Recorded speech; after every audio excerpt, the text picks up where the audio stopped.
ষাটঊর্ধ্ব প্রবাসীদের work permit নবায়নে অতিরিক্ত ফি কমানোর আনুষ্ঠানিক ঘোষণা দিয়েছে কুয়েত সরকার। বুধবার কুয়েতের স্থানীয় সংবাদ মাধ্যম আরব টাইমসের প্রতিবেদনে এই তথ্য জানানো হয়। এই সিদ্ধান্তের আগ পর্যন্ত কুয়েতে প্রাতিষ্ঠানিক ডিগ্রি নেই এমন ষাটঊর্ধ্ব বয়সী প্রবাসীদের রেসিডেন্সি নবায়নে কঠোর নিয়ম চালু করেছিল দেশটির সরকার।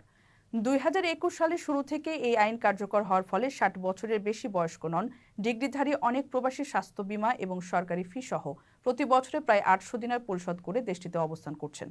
বিপুল পরিমাণ এই অর্থ পরিশোধে ব্যর্থ হয়ে কুয়েত ছাড়তে বাধ্য হয়েছেন অনেকেই। দীর্ঘদিন পর ষাটঊর্ধ্ব প্রবাসীদের জন্য এই সুখবরের ব্যবস্থা করেছেন কুয়েতের উপপ্রধানমন্ত্রী শেখ ফাহাদ ইউসুফ সৌদ আল সাবাহ। তিনি বলেন, এমন অভিবাসী আছেন যারা কুয়েতে জন্মগ্রহণ করেছেন, দীর্ঘদিন সততা ও নিষ্ঠার সাথে কুয়েতের সেবা করেছেন। তাদের কৃতজ্ঞতা হিসেবে রেসিডেন্সি নবায়ন ফি কমানোর উদ্যোগ নিয়েছে কুয়েত সরকার। বাংলাদেশি প্রবাসীরা বলছেন, চাকরি করে এত দিনার জোগাড় করতে মানুষের অনেক কষ্ট হতো।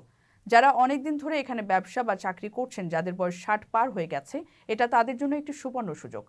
Public authority for civil information এর তথ্য মতে কুয়েতে বর্তমানে বিভিন্ন দেশের ষাটঊর্ধ্ব অভিবাসীদের সংখ্যা 1,23,000। এর মধ্যে কয়েক হাজার বাংলাদেশিও আছে। প্রবাসীদের বিনিয়োগের শতভাগ নির্ভরযোগ্য প্রতিষ্ঠান প্রবাসীর সিটি লিমিটেড। এখানে বিনিয়োগ করে হালাল মুনাফা অর্জন করুন।